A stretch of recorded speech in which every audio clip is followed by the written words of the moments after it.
बोलिए गोस्वामी तुलसीदास बाबा की, बोलिए उमापति महादेव की।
वक्रतुंड महाकाय सूर्यकोटि समप्रभा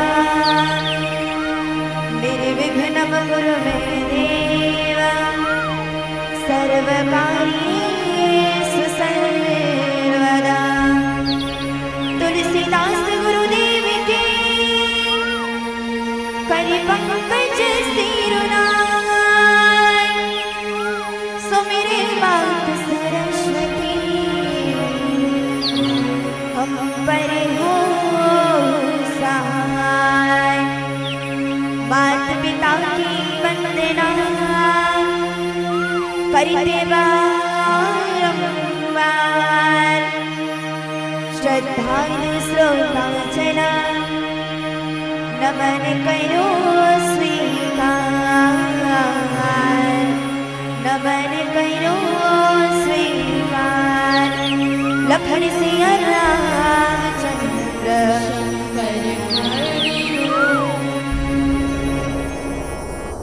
यहाँ पर आई हुई मेरी ममतामयी मातृ स्वरूपा वात्सल्य स्वरूप पिता तुल्य एवं इस मंच के प्रांगण में बैठे मेरे छोटे छोटे नन्हे मुन्ने मेरे भाई बहन एवं इस मंच को संचालित करने वाले संचालक महोदय जी और जिसके माध्यम से मेरी आवाज आप सभी तक पहुंच रही है, माइक ऑपरेटर वाले भैया जी और इस ग्राम के सभी ग्रामवासियों के चरण कमलों में हमारी श्री योग वेदांत बालिका मानस परिवार रेलवे कॉलोनी बालोद सादर नमन करती है, प्रणाम अर्पित करती है।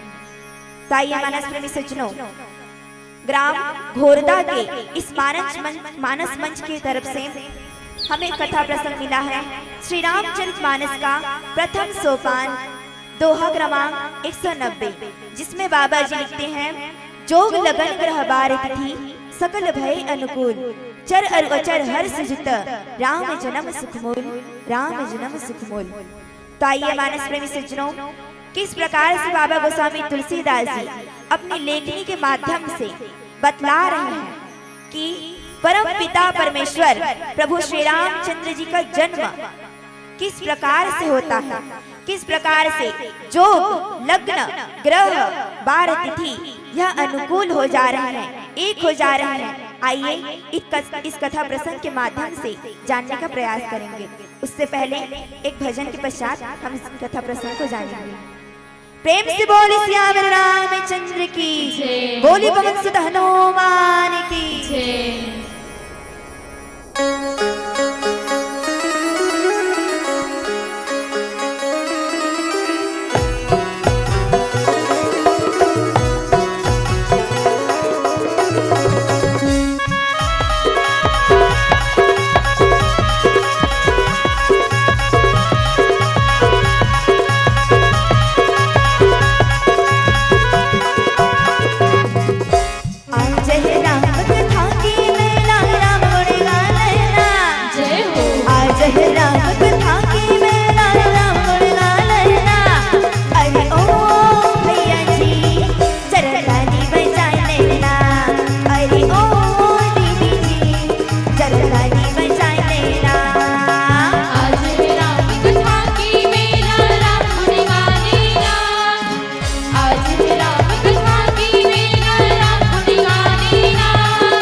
ताली तो बजा देना।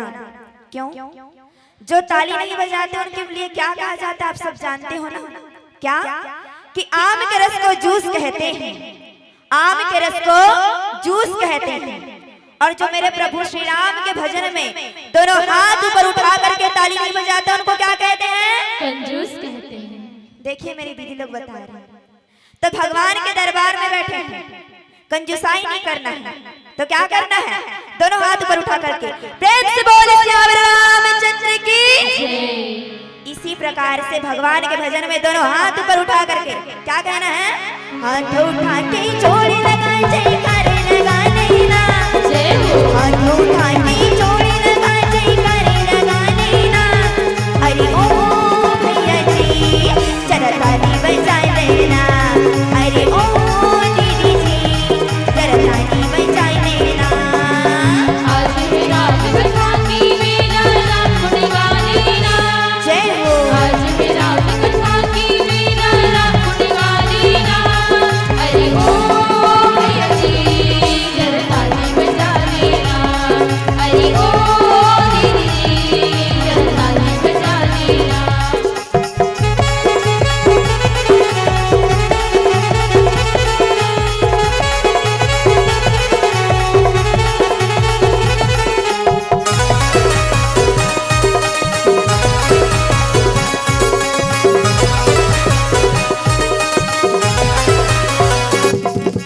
आज यहाँ पर बह रही है राम कथा गंगा, मिलेगा जो मांगोगे मन से नहीं कोई शंका। आज यहाँ पर बह रही है राम कथा गंगा, जय हो। मेरे जो मांगोगे मन से नहीं कोई शंका। आज यहाँ पर बह रही है राम कथा गंगा, जय हो। मिलेगा जो मांगोगे मन से नहीं कोई शंका। आज यहाँ पर बह रही है राम कथा गंगा, जय हो। मेरे जो मांगोगे मन से नहीं कोई शंका। मेरे राम की दर पे, मेरे प्रभु की दर पे, मेरे राम की दर पे कृपा मिलेगी सर को झुका नैना। जय हो। प्रभु की दर पे कृपा मिलेगी सर को झुका नैना। अरे ओ भैया जी जरा ताली बजा लेना, अरे ओ दीदी जी जरा ताली बजा लेना। आज मेरा कथा की मेरा राम गुण गाने ना, जय हो। आज मेरा कथा की मेरा राम गुण गाने ना। अरे ओ भैया जी जरा ताली बजा लेना, अरे ओ दीदी जी जरा ताली बजा लेना।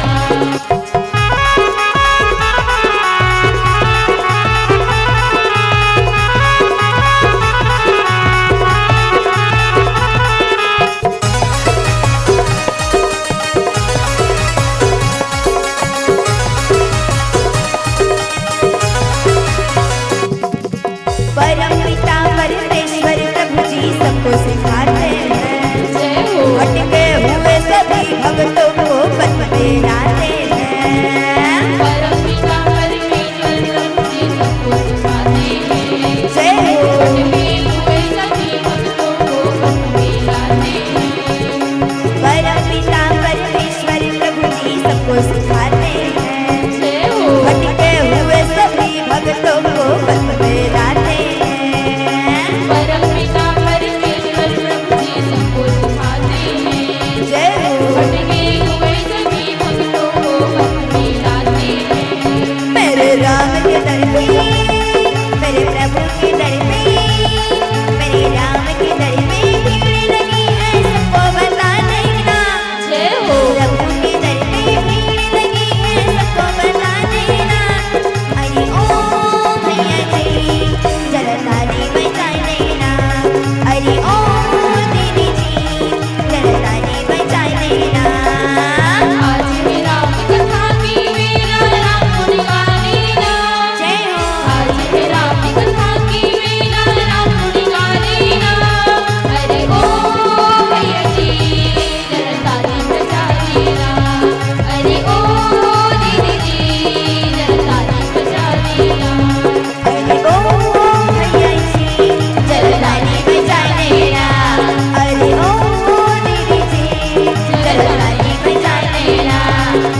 पदपुण्येकं केशौरिसौरभं समाहितयोगचित्तं हन्त्रमन्त्रतापमनिशं मुनिहंससेव्यं सन्मानिसानि परितीर्णपराङ्गपुञ्जं लीलाभुजसावलकोमलाभं सीतासमारोहविद्वामभागं मानवमासायं चारुचापं नमामि रामं रघुवंशनाथम् अतुलितबन्धामभीमशैलाविदेहं धनुज्वलकृशाणं ज्ञानिनामाग्रगण्यं सकलगुणनिधानं वानराणामधीशं रघुपतिप्रियभक्तं वाञ्छान्तं नमामि रघुपतिप्रियभक्तं वाञ्छान्तं नमामि लक्ष्मण सिया रामचंद्र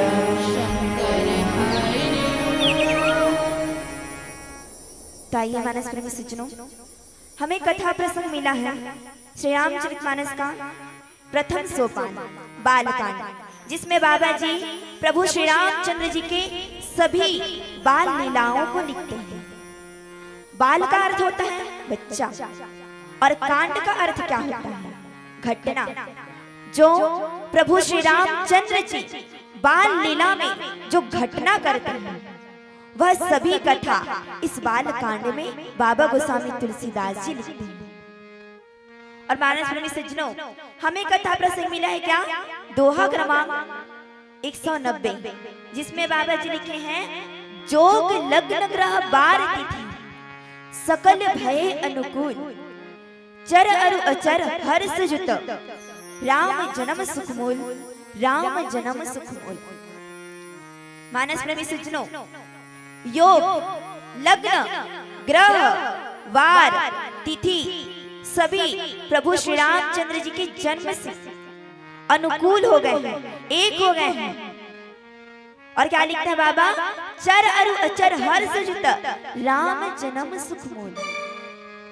जड़ चेतन सब हर्ष से भर गए हैं, खुशी से भर गए हैं। प्रभु श्री रामचंद्र जी के जन्म से जितने भी जगत के जड़ है, चेतन है, पेड़ पौधे पहाड़ जितने भी प्राकृतिक लोग वह सब हर्ष से भर गए हैं, प्रसन्न से भर गए हैं। लेकिन सज्जनों, भगवान श्री रामचंद्र जी का जन्म तो हो रहा है, लेकिन उनके जन्म का कारण क्या है? आइए हम सब पहले भगवान श्री रामचंद्र जी के जन्म के कारण को जानते हैं। सबसे पहला कारण आता है क्या? जो भगवान विष्णु के दो द्वारपाल थे, उनका नाम था जय और विजय। ये जब एक बार की बात है, जब द्वार पर पहरा दे रहे थे, क्षीर सागर के द्वार पर पहरा दे रहे थे, और भगवान विष्णु बैकुंठ धाम में जय और विजय पहरा दे रहे थे, और भगवान विष्णु अंदर शयन किए हुए थे, और इधर सभी सप्त ऋषि भगवान का दर्शन करने के लिए आते हैं। अब आते हैं तो द्वार में जय और विजय खड़े हुए थे। तो फिर बोलते हैं, अरे अरे रुक जाओ, हम यहाँ खड़े हैं, आपको दिख नहीं रहा? तो फिर ऋषि मुनि बोलते हैं, तुम दोनों हमको जानते नहीं हो क्या कि हम कौन हैं? तो बोलते क्या कि जानते हैं, इसी कारण तो रोक रहे हैं। और कहते हैं कि अभी भगवान विष्णु परमपिता परमेश्वर अभी शयन किए हुए हैं, वो अभी विश्राम कर रहे हैं, उनके विश्राम में बाधा मत डालो। अब सप्तऋषि जी, वो सभी सप्तऋषि जी को गुस्सा आ जाता है, क्रोध आ जाता है। वह 3 बार से बोलते हैं क्या कि हमें अंदर जाने तो भगवान का दर्शन करना है। अब सभी सप्तऋषि जी क्रोधित हो जाते हैं और क्रोध में आकर के जय और विजय को श्राप दे देते हैं कि जाओ तुम दोनों राक्षस हो जाओ। और देखो भगवान की लीला को, क्या कि इतने भगवान तो जानते हैं, परमपिता परमेश्वर सभी चीज जानते हैं कि इस दुनिया में क्या हो रहा है, क्या होने वाला है। तो भगवान जब जय और विजय को श्राप मिल रहा था तो उससे पहले क्यों नहीं है? इसमें भी भगवान की लीला है। क्या कि जब जय और विजय को श्राप मिलेगा तब मैं दौड़ के जाऊंगा। ऐसा सोच के भगवान पहले नहीं निकले और बाहर दौड़ के आए और कहते हैं, हे सप्तऋषियों, इन्हें क्षमा कर दीजिए। और बोलते हैं क्या कि इनके श्राप को आप कम नहीं कर सकते। सप्तऋषि जी ने जय और विजय को राक्षस होने का श्राप दिया था। साथ में क्या श्राप दिया था कि 7 जन्मों के लिए राक्षस हो जाओ। अब बात आती है 7 जन्मों। 7 जन्म क्या होता है? हम तो 84 लाख योनि 84 लाख जन्म लेके ये मनुष्य शरीर पाते हैं। और मानस प्रेमी सज्जनों, सप्तऋषि जय और विजय को क्या श्राप देते हैं? 7 जन्मों के लिए राक्षस हो जाओ। तो भगवान बोलते हैं कि हे सप्तऋषियों, इन दोनों की ओर से मैं आपसे क्षमा मांगता हूं। ये आपके श्राप में कोई हेरा फेरी नहीं हो सकता क्या? तो सप्तऋषि जी कहते हैं, भगवान हमने तो श्राप दे दिया, अब इसे वापस तो नहीं ले सकते, लेकिन हाँ, अगर ये आपका भजन कीर्तन करके ये जन्म लेंगे, राक्षस कुल में रहेंगे, तो 7 जन्म में आपके द्वार में, आपके शरण में आ जाएंगे। लेकिन अगर ये बैर भाव से आपकी भक्ति करेंगे तो 3 जन्म में ही आपके शरण में आ जाएंगे। इस प्रकार से सप्तऋषि जी उस श्राप में हेरा फेरी करते हैं और वही जय और विजय सतयुग में हिरण्याक्ष और हिरण्यकश्यपु बनते हैं और वही जय और विजय द्वापर में दंतवक्र और शिशुपाल बनते हैं और त्रेता युग में वही जय और विजय रावण और कुंभकर्ण लेते हैं। और सज्जनों, यहाँ पर देखिए क्या कि सप्तऋषियों ने जय और विजय को श्राप तो दिया, लेकिन उसके साथ में, उन दोनों के साथ में भगवान परम पिता परमेश्वर प्रभु श्री रामचंद्र जी को भी श्राप दिया। क्या कि आप तो हर बात को, हर चीज को जानते हो, हर घटना को जानते हो, क्या होने वाला है, क्या हो रहा है, तो भी इसे आप हमें अंदर नहीं आने दिए। जाइए, हम आपको भी श्राप देते हैं कि जब जब ये राक्षस बनके इस धरती पर जाएंगे, तब तब आप भी इनका उद्धार करने के लिए धरती पर अवतार लोगे। ये है प्रभु श्री रामचंद्र जी के जन्म लेने का पहला कारण। आइए मानस प्रेमी सज्जनों, आगे और किस प्रकार से भगवान शंकर जी ज्ञान घाट में बैठ करके माता पार्वती जी को कथा सुनाते हुए भगवान श्री रामचंद्र जी के जन्म का कारण बताते हैं। आइए एक भजन के पश्चात जानने का प्रयास करेंगे। प्रेम से बोली सियावर रामचंद्र की जय। ताई सज्जनों, इधर भगवान श्री रामचंद्र जी का जन्म तो हो ही रहा है और भगवान श्री रामचंद्र जी के जन्म के साथ साथ उनके भक्त कौन? हनुमंत लाल जी महाराज, उनके भक्त का भी जन्म होता है। आइए किस प्रकार से उनके परम भक्त हनुमंत लाल जी महाराज तुलसी के पौधे के पास बैठ करके तुलसी की माला लिए और तुलसी की पोथी माने इस श्री रामचरितमानस को लेकर के किस प्रकार से भगवान का भजन करते हैं। आइए इस भजन की ओर चलते हैं। प्रेम से बोले सियावर रामचंद्र की जय, बोले पवन सुत हनुमान की जय।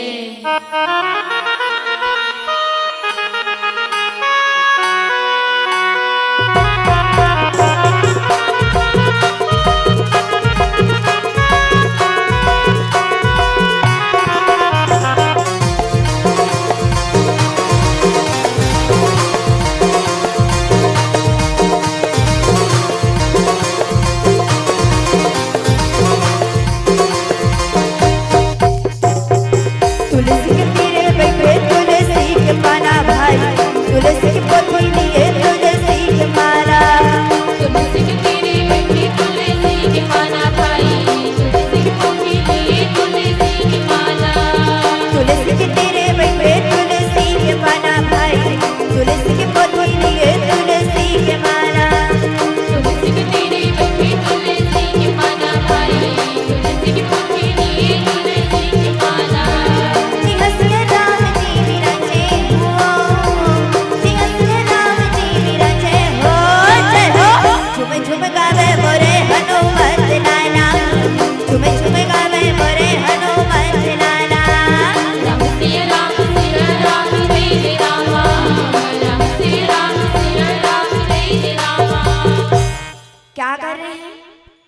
हनुमंत लाल जी महाराज क्या गा रहे हैं जी?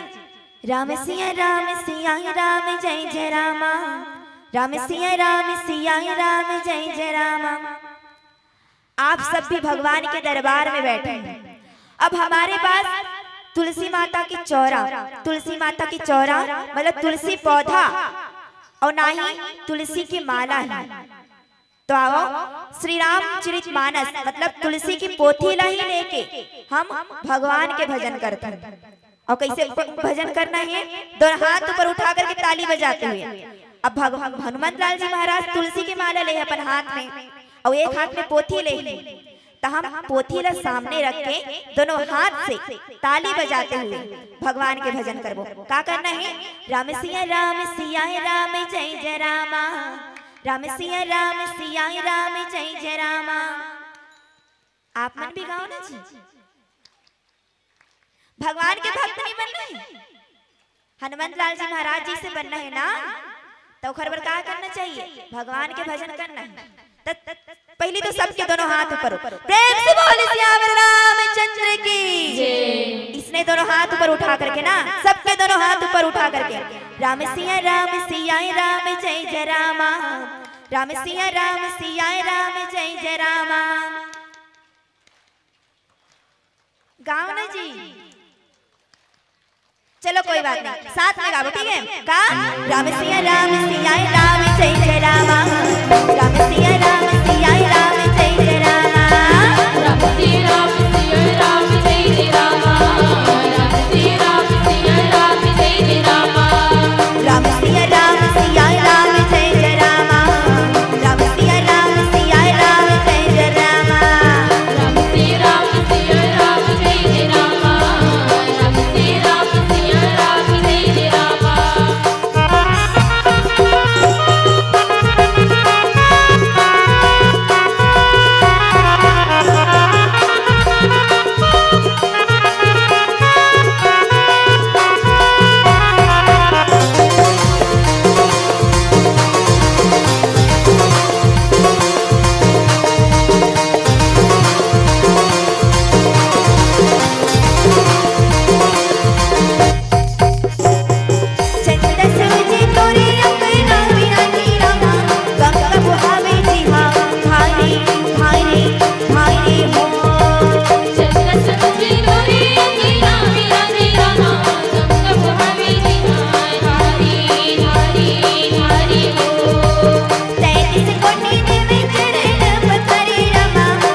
माता वृंदा। ये वही माता वृंदा है जो आज हर घर के आंगन में तुलसी के रूप में पूजी जाती है। ये माता वृंदा। अब ये माता वृंदा ने भगवान को श्राप क्यों दिया? ताइए कथा जानते हैं। अब माता वृंदा जो है राक्षस कुल की थी, लेकिन वह भगवान के चरण कमल में हमेशा मन को लगाए रहती थी। और उनका पति कौन था? जालंधर। अब जालंधर ब्रह्मा जी से वरदान पाके पूरे तीनों लोकों में हाहाकार मचाने लगा। अब सब देवता उसके अत्याचार से त्राहिमाम होकर के किसके पास जाते हैं? ब्रह्मा जी के पास। ब्रह्मा जी के पास जाके जालंधर को मारने का उपाय पूछते हैं। अब ब्रह्मा जी कहते हैं, आप सब देवता लोग मेरे पास आ तो गए और जालंधर को मारने का उपाय भी पूछ रहे हैं, लेकिन ये नहीं सोचा कि मैं तो इस सृष्टि का रचयिता हूँ, इस सृष्टि का पिता हूँ। भला पिता अपने बेटे को मारने का उपाय कैसे बता सकता है? बता सकता है क्या? नहीं बता सकता। कोई भी बाप हो, कोई भी पिता हो, अपने बेटे को मारने का विचार और ना ही अपने बेटे को मारने का उपाय बता सकता है। भले ही उसका बेटा जितना भी गलती किया हो, लेकिन अपने बेटे को मारने का विचार वह अपने मन में ला ही नहीं सकता। उसी प्रकार से ब्रह्मा जी कह रहे हैं सभी देवताओं को कि क्या मैं इस सृष्टि का रचयिता हूँ, मैं इस सृष्टि का पिता हूँ। भला पिता अपने बेटे को मारने का उपाय कैसे बता सकता है? तो क्या इस सृष्टि के संहार करता तो कोई और है? तो इस सृष्टि के संहार करता कौन है? भोलेनाथ जी। मानस प्रेमी सज्जनों, इस सृष्टि के संहार करता भगवान शंकर जी, भोले भंडारी भोलेनाथ जी। सभी देवता मिलकर के भगवान शंकर जी के पास जाते हैं और भगवान शंकर जी के पास जाकर के विनती करने लगता है, हे जग के संहार करता, हे भोले भंडारी, अपने भक्त की पुकार को सुनो। हे जग के संहार करता, हे सबके संहार करता, इस जालंधर का भी संहार कीजिए। इस प्रकार सभी देवता भगवान भोलेनाथ जी के सामने विनती कर रहे हैं, स्तुति कर रहे हैं। और भगवान भोलेनाथ तो भोले, वो भोले भंडारी हैं, भला अपने भक्त की पुकार को कैसे नहीं सुनते? वह क्रोध के मारे लाल आंख करके तांडव नृत्य करते हुए भगवान शंकर जालंधर को मारने के लिए निकल गए। और जालंधर और भगवान शंकर जी के बीच में घमासान युद्ध होने लगा। और उस युद्ध में जालंधर मर तो जाता था, लेकिन फिर से जीवित हो जाता था। यह भगवान शंकर जी सोचने लगे कि मैं तो इस सृष्टि का संहार करता हूँ, फिर जालंधर मेरे हाथों से मर क्यों नहीं रहा? तब भगवान शंकर जी ध्यान लगा करके देखते हैं और कहते हैं, अरे इसकी पत्नी वृंदा, वह भगवान का भजन करती, वह भगवान की बहुत बड़ी भक्त है, जिसके पतिव्रत धर्म के कारण यह जालंधर मर नहीं रहा। और सोचते हैं कि किसी नारी के पतिव्रत धर्म को नष्ट करना ये तो मेरे बस की बात नहीं है। तब भगवान शंकर जी फिर से सृष्टि के सभी देवता ऋषि मुनि को पकड़ के कहाँ जाते हैं? क्षीर सागर में जाते हैं। और क्षीर सागर में भगवान विष्णु शेष की सैया में शयन किए हुए माता लक्ष्मी उनके चरण कमलों को दबा रही है। और क्या? और उसी समय सभी देवता भगवान से स्तुति करते हैं, हे जग के पालन करता, हे प्रभु, हे नाथ, हे स्वामी, हमारी पुकार सुनो, इस जालंधर का वध करो। और भगवान विष्णु मंद मंद मुस्कुराते हुए द्रवित हो उठते हैं और जालंधर का वेश धारण करके कहाँ पहुंच जाते हैं? माता वृंदा के पास पहुंच जाते हैं।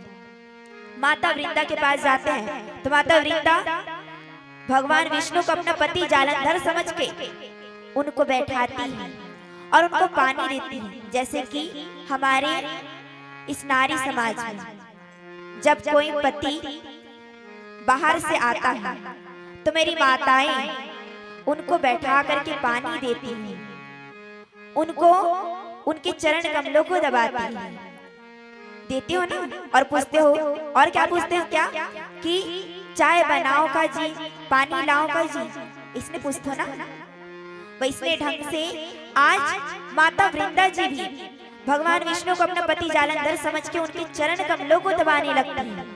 और जैसे ही पर पुरुष के स्पर्श से माता वृंदा पर पुरुष यानी भगवान विष्णु को अपना पति जालंधर समझ के स्पर्श करती है, वैसे में ही उनका जो पतिव्रत धर्म रहता है वह नष्ट हो जाता है।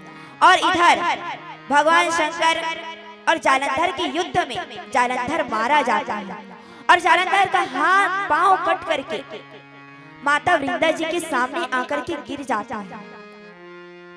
तो माता वृंदा जी देखती है और सोचती है क्या कि ये तो मेरे पति देव का हाथ है, ये तो मेरे पति देव का शीश है, तो फिर ये मेरे सामने जो बैठे हैं वो कौन है? और क्रोध में आग बबूला होकर के माता वृंदा जी कहती है, अरे ए छलिया, तू कौन है? अपने असली वेश में आ जा, नहीं तो मैं अपने सतीत्व धर्म के कारण तुझे शाप दे दूंगी।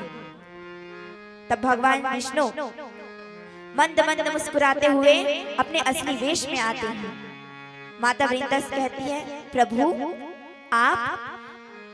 प्रभु मेरी ठिठाई को क्षमा करिए, हे प्रभु मेरी ठिठाई, मेरी गलतियों को क्षमा करिए। इस प्रकार से माता वृंदा जी भगवान से क्षमा मांगती है और भगवान को शाप देती है कि प्रभु आप जिस प्रकार से मैं अपने पति के वियोग में तड़प रही हूँ, उसी प्रकार से आप भी अपने पत्नी के वियोग में तड़पोगे, वन वन को भटकोगे। और मानस प्रेमी सज्जनों, जब भगवान श्री रामचंद्र जी इस धरती पर अवतार लेते हैं तो चित्रकूट में जब निवास, पंचवटी में जब निवास कर रहे होते हैं तो दशानन रावण आकर के उनकी पत्नी माता जानकी को हर लेता है। तो भगवान श्री रामचंद्र जी अपने पत्नी के वियोग में, माता जानकी के वियोग में वन वन को भटकते हैं। और भगवान विष्णु यहाँ पर कहते हैं, तुम चिंता मत करो, तुम चिंता मत करो देवी, ये भी मेरी ही लीला है। और ऐसा कह करके भगवान विष्णु कहते हैं, आप मुझे श्राप दे सकती हैं। तो माता वृंदा क्या श्राप देती है कि आप अपनी पत्नी के वियोग में वन वन को भटकोगे। और माता वृंदा भगवान विष्णु को पत्थर का भी श्राप देती है कि आप पत्थर हो जाओ। तब सभी देवता माता वृंदा से क्षमा मांगते हैं और माता वृंदा सभी देवताओं की बातों को सुन करके भगवान को फिर से भगवान विष्णु के रूप में बनाती है और खुद दाहिने पांव के अंगूठे से अग्नि प्रज्वलित करके उस अग्नि में अपने आप को भस्म करती है। और जो भस्म से, उस राख से जो पौधा होता है, वही माता तुलसी के रूप में आज हम सब अपने घर में लगा करके उनको माता तुलसी के रूप में पूजते हैं। तो आइए मानस प्रेमी सज्जनों, ये तो भगवान के जन्म लेने का दूसरा कारण। आइए आगे की कथा प्रसंग को एक भजन के पश्चात जाने। प्रेम से बोल श्याम रामचंद्र की जय, बोल वंश हनुमान की जय। तो आइए हमारे मंडली की सबसे छोटी गायिका गरिमा धुर्वे से एक भजन सुनते हैं। बोले मैया की जय, बोले शीतला मैया की जय। दाई दादा हो, भाई बहन हो, आप सब जन के चरण कमल में गरिमा धुर्वे मन से घुलन घुलन के पाँव पर रखो। बोले अम्बे मैया की जय, बोले शीतला मैया की जय।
प्रेम से बोले सियावर रामचंद्र की। जय। तो आइए मानस प्रेमी सज्जनों, इस प्रकार से भगवान श्री रामचंद्र जी के जन्म लेने का दूसरा कारण और तीसरा कारण आता है मनु और शत्रुपा। मनु और शत्रुपा कौन है? जब ब्रह्मा जी इस सृष्टि की रचयिता करते हैं तो उनके सबसे पहले पुत्र होते हैं मनु, जिनकी पत्नी का नाम होता है शत्रुपा। वह दोनों चौथे पन में अपने बेटे उत्तानपाद को राजगद्दी सौंप करके वन में हजारों वर्षों के लिए तपस्या करने के लिए निकल जाते हैं और हजारों वर्षों तक तपस्या करने के बाद भगवान श्री रामचंद्र जी उनको दर्शन देते हैं। और मनु और शत्रुपा भगवान से वरदान मांगते हैं, क्या कि भगवान हम आपको शिशु के रूप में, छोटे से बच्चे के रूप में देखना चाहते हैं, आपके समान पुत्र चाहते हैं। तो भगवान श्री रामचंद्र जी कहते हैं, परम पिता परमेश्वर कहते हैं क्या कि मैं अपने समान ढूंढने कहां जाऊं? इस संसार में मेरे समान तो कोई है ही नहीं।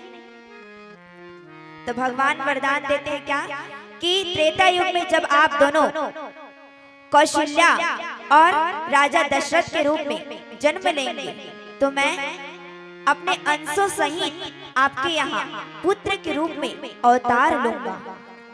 और वही कथा आज हम आप सभी को सुनाने जा रहे हैं। बाबा जी लिखते हैं, जोग लग्न ग्रह बार तिथि सकल भय अनुकूल, चर अरु अचर हर्ष जुत राम जन्म सुखमोल, राम जन्म सुखमोल। राजा दशरथ और तीनों रानियां, माता कौशल्या, माता कैकेयी और माता सुमित्रा, ये तीनों माताएं गर्भवती हुई। बाबा जी लिखते हैं, ए विधि गर्भ सहित सब नारी, भय हृदय हर्षित सुख भारी, जा दिन ते हरि गर्भ ही आए, सकल लोग सुख संपत्ति छाए। सभी रानियां गर्भवती हुई और उनके गर्भ से होने से ही तीनों लोकों में सुख, नव मंगल, सभी तरफ सुख छाए हुए हैं। अयोध्या वासियों के घरों घर में हर्ष से भरा हुआ है। और बाबा जी लिखते हैं, जा दिन ते हरि गर्भ ही आए, सकल लोग सुख संपत्ति जाए। जब से भगवान श्री रामचंद्र जी परम पिता परमेश्वर माता कौशल्या के गर्भ में ही आए थे, तभी से ही सभी तरफ सुख संपत्ति छाई हुई है। सभी तरफ सुखों की वर्षा हो रही है। अयोध्या वासियों के पुण्य सुख की वर्षा कर रही है। और बाबा जी लिखते हैं, मंदिर महसब राज रानी, शोभा सिल तेज की खानी, सुख जुत कछुक काल चली गयऊ, जय प्रभु प्रकट सो अवसर भयो। शोभा शील और तेज की खान बनी हुई तीनों रानियां महल में सुंदर शोभायमान हो रही हैं, सुशोभित हो रही हैं। इस प्रकार कुछ समय सुखपूर्वक बीता और वह अवसर आ गया जिसमें प्रभु श्री रामचंद्र जी जब प्रभु श्री रामचंद्र जी को परम पिता परमेश्वर को प्रकट होना था। योग, लग्न, ग्रह, बार, तिथि यह सब अनुकूल हो गए हैं। जड़ चेतन सभी हर्ष से भर गए हैं, क्योंकि प्रभु श्री रामचंद्र जी का जो जन्म है वह सुख का मूल है। नवमी तिथि मधुमास पुनीता, शुक्ल पक्ष अभिजीत हरिप्रीता, मध्य दिवस अति शीतन धामा, पावन कार्य लोक विश्रामा। पवित्र चैत्र का महीना था, नवमी तिथि थी। तो मानस प्रेमी सज्जनों, अभी नवमी तिथि भगवान श्री रामचंद्र जी नवमी तिथि में ही क्यों जन्म लिए? क्योंकि नौ का पहाड़ा पूर्ण है। कैसे, किस प्रकार से पूर्ण है? अगर आप 9 के पहाड़ा को पढ़ के देखिए 9 एकम 9, 9 दूनी 18, 8 और 1 को आप जोड़िए, क्या होता है? 9। फिर आता है 9 तिया 27, 7 और 2 को जोड़िए, 7 और 2 क्या हो रहा है? 9। फिर क्या? 9 9 चौक 36, 3 और 6, 6 में आप 3 को जोड़ेंगे, क्या होता है? 9। 9 पंचे 45, 4 और 5 को जोड़िए, 9 आ रहा है? आ रहा है नहीं जी? आप लोग साथ में पढ़ते जाइए। 9 छेका 54, 5 और 4, उन दोनों को जोड़ेंगे, फिर से 9 और 9 सत्ते 60। इस प्रकार से 9 का जो पहाड़ा है, जिस प्रकार से पूर्ण है, उसी प्रकार से प्रभु श्री रामचंद्र जी 9वीं तिथि को, 9वीं तिथि को ही चुनते हैं अपने जन्म लेने की तिथि, और उसी को बाबा जी लिखे हैं 9वीं तिथि मधुमास पुनीता, शुक्ल पक्ष अभिजीत हरि प्रीता। पवित्र चैत्र का महीना है, 9वीं तिथि थी, शुक्ल पक्ष और भगवान का प्रिय अभिजीत मुहूर्त था। और बाबा जी लिखते हैं मध्य दिवस अति शीतल धामा, पावन काल लोक विश्राम। दोपहर का समय था, दोपहर का समय माने 12 बजे। जैसे कि घड़ी में 3 सुई होती है ना, होता है ना? जब एक कांटा होता है सेकंड का कांटा, एक कांटा होता है मिनट का, और एक कांटा होता है घंटा का। जब ये तीनों सुई एक साथ मिल जाती है तब 12 बजते हैं।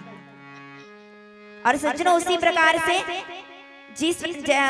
जब श्रद्धा, विश्वास, यह सब तीनों एक साथ मिल जाते हैं, तब भगवान श्री रामचंद्र जी वही शुभ मुहूर्त को अपने जन्म लेने का समय चुनते हैं। दोपहर का समय था, बहुत सुंदर शरीर थी, न धूप था न गर्मी थी। वह पवित्र समय सब लोगों को शांति देने वाला है। शीतल मंद सुरभि बहबाऊ, हर्षित सुर संतन मन छाऊ। वन कुसुमित गिरिगन मणिआरा, इस्त्र वही सकल सरिता अमी तधारा। बाबा जी लिखते हैं शीतल मंद और सुगंधित हवा पवन बह रहे हैं। देवता हर्षित थे कि भगवान श्री रामचंद्र जी का अब जन्म होने वाला है, और संतों के मन में बड़ा चाव है। वन में फूल फूले हुए थे, जो फूल उस समय में नहीं खिल रहे थे, वो भी अपने ऋतु को छोड़ के उस समय खिलने लगे। भगवान श्री रामचंद्र जी के जन्म की इतनी उत्साह है। तीनों लोकों में सुख और संपत्ति छाई हुई है। सभी तरफ ढोल नगाड़े बज रहे हैं। सो अवसर बिरंज जब जाना, चले सकल सुर सजी विमाना। गगन विमल संकुल सुर सुधा, गावे गुण गंधर्व बरूथा। जब ब्रह्मा जी ने भगवान श्री रामचंद्र जी के प्रकट होने का शुभ अवसर जाना, तब ब्रह्मा जी सहित सभी देवता विमान सजा सजा करके अयोध्या के ओर चलने लगे हैं। निर्मल आकाश में देवताओं के समूह भर गए हैं। गंधर्वों के दल गुणों का गान कर रहे हैं, बाजा बजा रहे हैं, और सुंदर अंजलियों में साज सजा करके फूल पुष्प बरसाने लगे। आकाश में घमाघम नगाड़े बज रहे हैं। नाग मुनि देवता स्तुति करने लगे, और बहुत प्रकार से अपनी अपनी सेवा उपहार में भगवान श्री रामचंद्र जी को चढ़ाने के लिए अयोध्या की ओर सभी देवता बढ़ने लगे हैं। और देवताओं के सभी समूह विनती करके अपने अपने लोक में भगवान श्री रामचंद्र जी को दर्शन करने के लिए सभी देवता अयोध्या में आ पहुंचे हैं। आइए मानस प्रेमी सज्जनों, किस प्रकार से भगवान श्री रामचंद्र जी का जन्म होता है एक छंद के माध्यम से जानते हैं। प्रेम से बोल सियावर रामचंद्र जी की जय। भय प्रकट कृपाला दी कौशल्या हितकारी हर्षित महतारी मुनि मनहारी अद्भुत रूप विचारी अद्भुत रूप विचारी लोचन अभिरामा तनु घन श्यामा निज आयुध भुज चारी भूषण बनमाला नयन विशाला शोभा सिंधु करारी शोभा सिंधु करारी हे प्रगट कृपाला दीन दयाला कौशल्या हितकारी हर्षित महतारी मुनि मनहारी अद्भुत रूप विचारी अद्भुत रूप विचारी।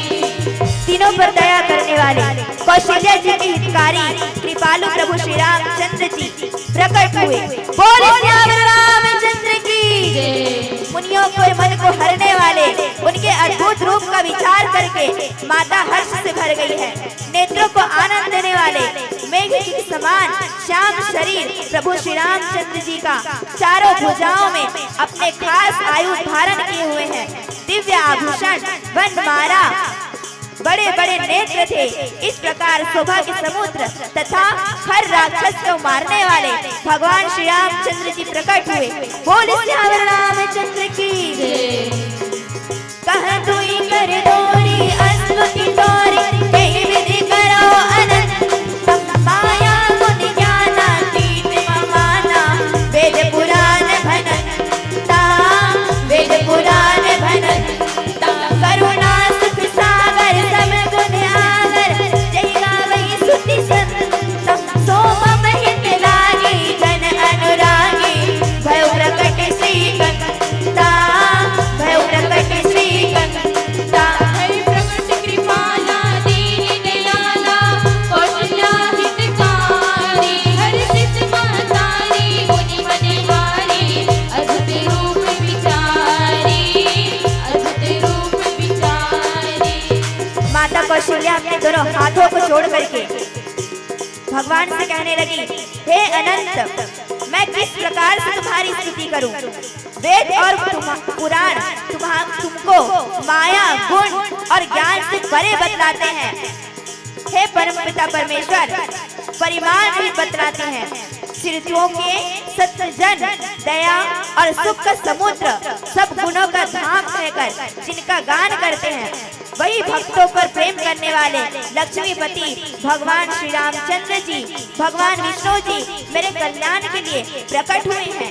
इस प्रकार से माता कौशल्या जी प्रभु से विनती कर रही है। ब्रह्मांड निकाया निर्मित माया रोम रोम प्रतिभेद कर मम उर शोभासी या उपहासी सुंदर धीरमति धीर न रहे सुंदर धीरमति धीर न रहे उपजा जब ज्ञाना प्रभु बस गाना चरित बहुत विधि किंद चहे कहीं कथा सुनाई बात बुझाई जय प्रकार सुत प्रेम रहे जय प्रकार सुत प्रेम रहे। हे प्रगट कृपाला दीन दयाला कौशल्या हितकारी हर्षित महतारी मुनि मनहारी अद्भुत रूप विचारी अद्भुत रूप विचारी। माता कौशल्या कहती है, वेद कहते हैं कि तुम्हारे प्रत्येक रोम रोम में माया के रचे हुए अनेकों ब्रह्मांड के समूह भरे हुए हैं और तुम मेरे घर भर में रहे। इस हंसी की बात की सुनकर धीर विवेक के पुरुषों को बुद्धि में स्थिर नहीं रहती, विचलित हो जाती है। जब माता को ज्ञान उत्पन्न हुआ तब प्रभु मुस्कुराए।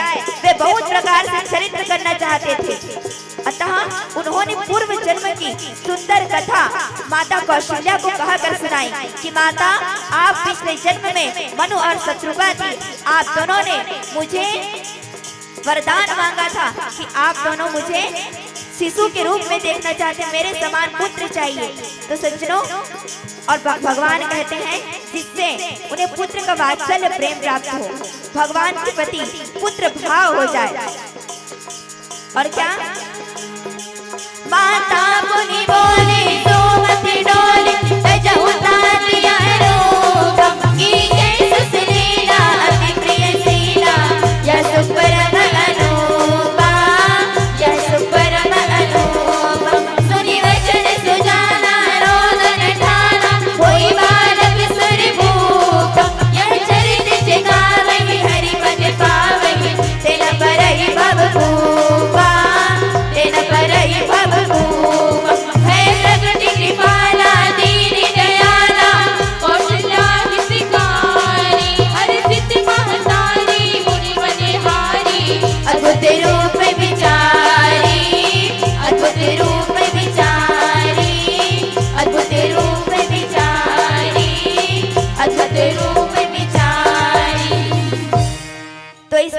से खर राक्षस को मारने वाले भगवान श्री रामचंद्र जी प्रकट हुए। माता की वह बुद्धि, माता कौशल्या की बुद्धि बदली। तब फिर वह बोली, हे तात, यह रूप को छोड़कर अत्यंत प्रिय बाललीला करो। क्या कहते हैं कि आप इस बड़े से चतुर्भुजी रूप को छोड़ करके मेरे छोटे से नवजात शिशु हो जाओ। अगर आपको कोई ऐसे रूप में देखेगा और कहेंगे कि ये छोटे से नवजात शिशु को माता ने जन्म दिया है, आप छोटे से नवजात शिशु लग रहे हो। तो माता कौशल्या बोली, भगवान पहले तो आप छोटे रूप में हो जाओ। भगवान पहले छोटे रूप में हुए, फिर भगवान बोलते हैं अब ठीक है माता।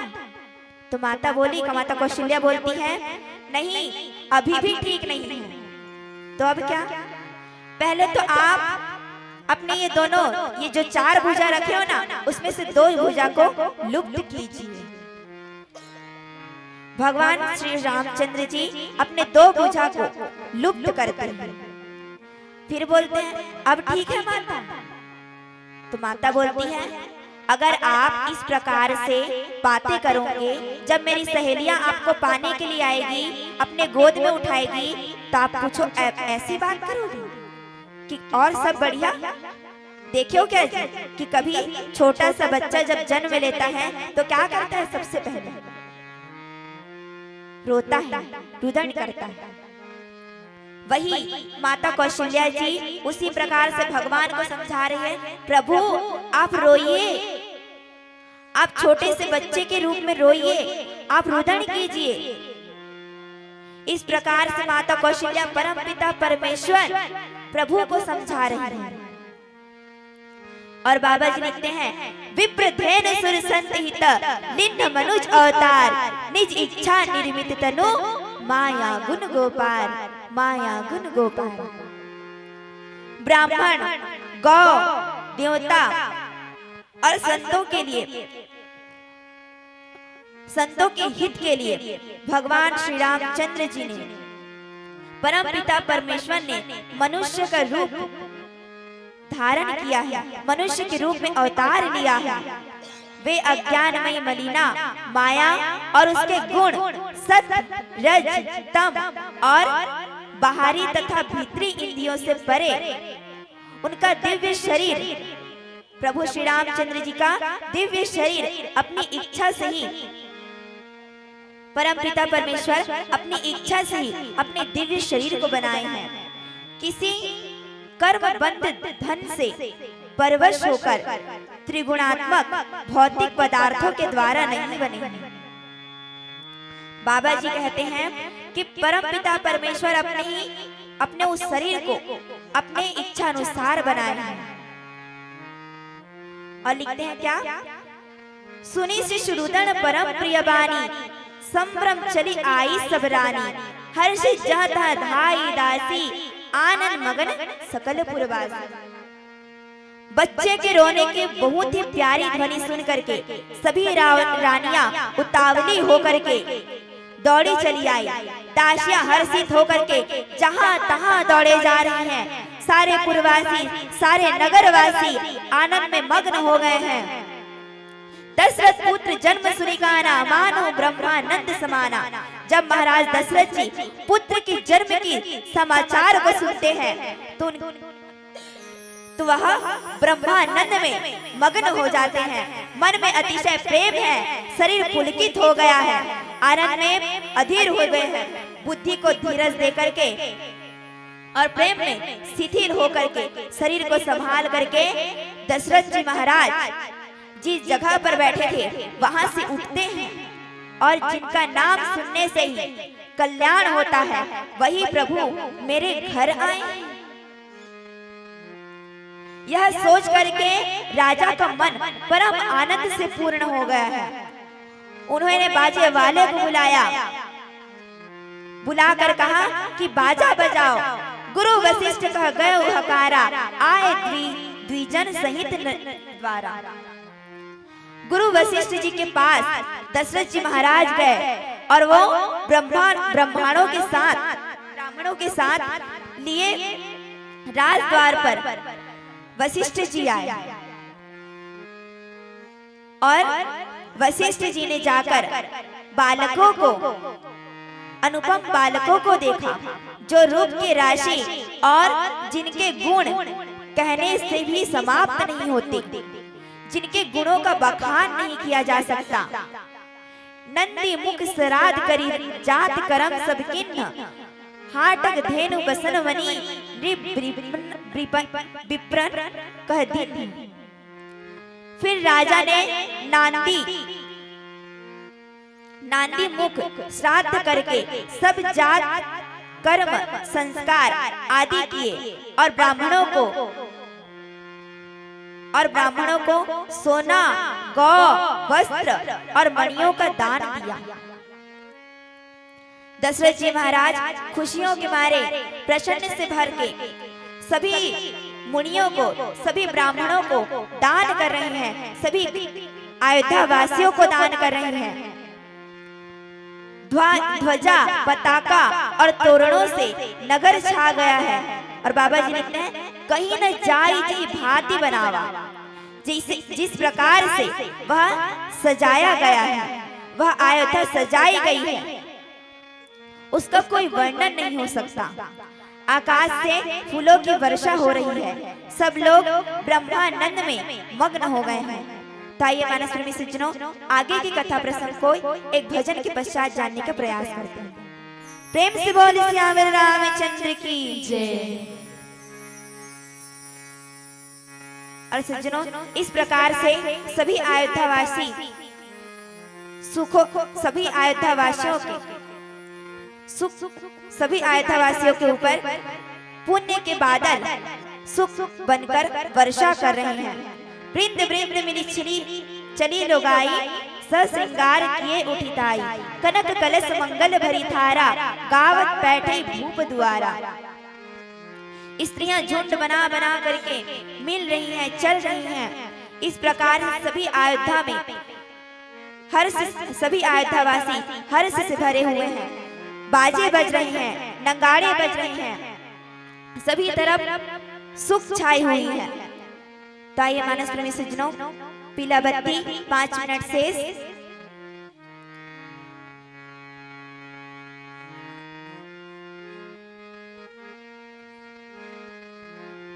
मानस प्रेमी सज्जनों, बाबा जी लिखे हैं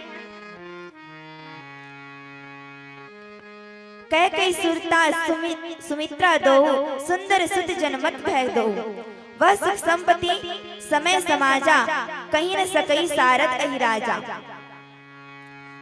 माता कैकई और माता सुमित्रा, इन दोनों ने भी सुंदर पुत्रों को जन्म दिया।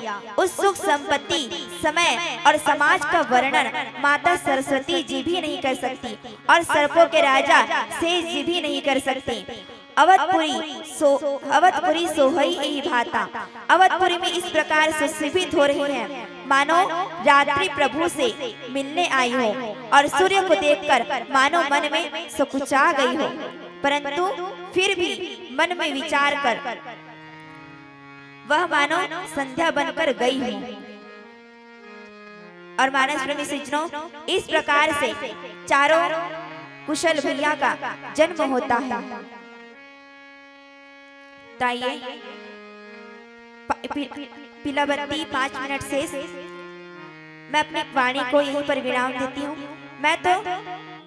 हम तो छोटे छोटे बच्चे हैं, हमसे बहुत प्रकार की गलतियां हुई होंगी।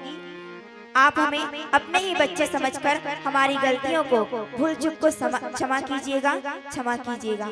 प्रेम से बोले श्यामल रामचंद्र की जय।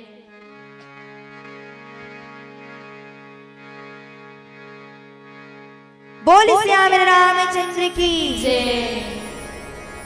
ताइए मैंने सुनी सज्जनों, एक भजन प्रभु श्री रामचंद्र जी के चरण कमल में। बोलिए श्यामल रामचंद्र की जय। हो सर पे मुकुट सजी, मुख पे उजाला,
बहुत सुंदर। लहर जो लाए जीवन